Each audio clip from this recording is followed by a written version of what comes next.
கதை நினைவுக்கு வருகிறது. எதற்கெடுத்தாலும் பயப்படுகிற தன் மகனுக்கு துணிவின் அவசியத்தை உணர்த்த நினைத்தார் தந்தை. அவன் கண்களை இறுக்கமாக கட்டினார். தனியாக எங்கேயோ அழைத்து போனார். ஓரிடத்தில் நிறுத்தி, நீ இப்போது விலங்குகள் நடமாடும் அடர்ந்த காட்டில் இருக்கிறாய். தைரியமாக இந்த இரவு முழுவதும் நீ காட்டில் தனியாக இருக்க வேண்டும். யாரும் துணைக்கு இருக்க மாட்டார்கள். காலையில் வந்து நான் உன்னை அழைத்துச் செல்கிறேன். எந்த காரணத்திற்காகவும் நீ கண்களை கட்டியுள்ள துணியை மட்டும் அவிழ்க்க கூடாது. உனக்கு ஒன்றுமே ஆகாது. அப்பா தன்னிடம் விளையாடுகிறார் என்று நினைத்த மகன் கொஞ்சம் நேரம் பயமில்லாமல் இருந்தான். அவன் கேள்விகளுக்கு எந்த பதிலும் வராததால் அவர் சொன்னபடியே தன்னை தனியாக விட்டு சென்று விட்டார் என்பதை புரிந்து கொண்டான். காட்டு விலங்குகள் அவன் அருகில் வருவது போலவும் அவனை அடித்து கொன்று உணவாக சாப்பிடப் போவதாகவும் பலவிதமான எண்ணங்களினால் அவன் உடல் வியர்க்கத் தொடங்கியது. கொடிய விஷமுள்ள பாம்பு அவன் உடலில் ஏறுவதைப் போல உணர்ந்து பயத்தில் அழுது தீர்த்தான். ஒரு கட்டத்தில் எவ்வளவு கத்தினாலும் யாரும் துணைக்கு வரமாட்டார்கள் என்ற உண்மை அவனுக்கு புரியத் தொடங்கியது. இனி எப்படியாவது இரவை பாதுகாப்பாக கழித்துவிட வேண்டும் என்று தோன்றியது. அமைதியாக தரையில் அமர்ந்தான். காட்டின் சத்தங்களை இப்போது அவனால் நன்றாக கேட்க முடிந்தது. கொடிய விலங்குகளின் சத்தம் கேட்காமல் இப்போது வண்டுகளின் ரீங்காரம் அதிகம் கேட்டது. ஏதோ ஒரு பூவின் இனிய நறுமணத்தை நுகரத் தொடங்கினான். கைகளை துழாவினால் அருகில் ஒரு ரோஜா செடி பூத்திருந்தது. அவன் தோட்டத்தில் மலரும் பூவின் நறுமணத்தைப் போல அதன் நறுமணம் இருந்தது. அதில் ஒரு பூவை பறித்து நுகர்ந்து பார்த்து ரசித்தான்.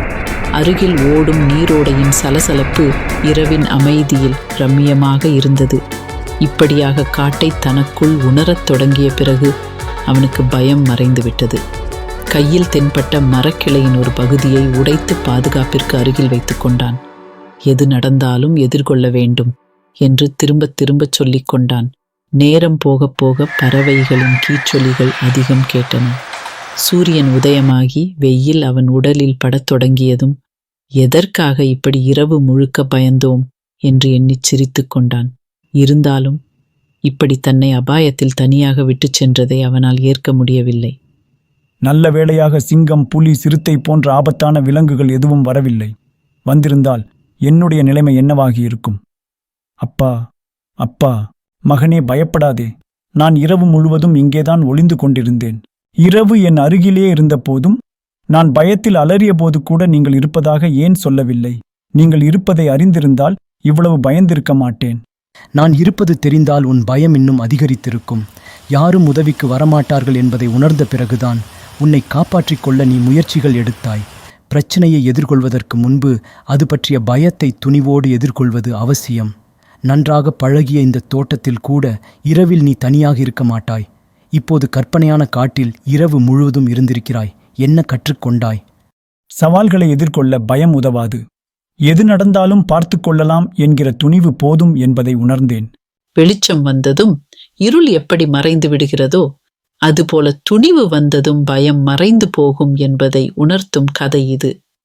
வாழ்க்கையில் எந்தவிதமான பிரச்சனைகளை எதிர்கொள்ள வேண்டும் என்பது நமக்கு தெரியாமல் இருக்கலாம். ஆனால் எது வந்தாலும் துணிவோடு எதிர்கொள்வேன் என்கிற உணர்வு மட்டும் இருந்தால் போதும். வெற்றியின் வாசல் நமக்கு திறந்தே இருக்கும்.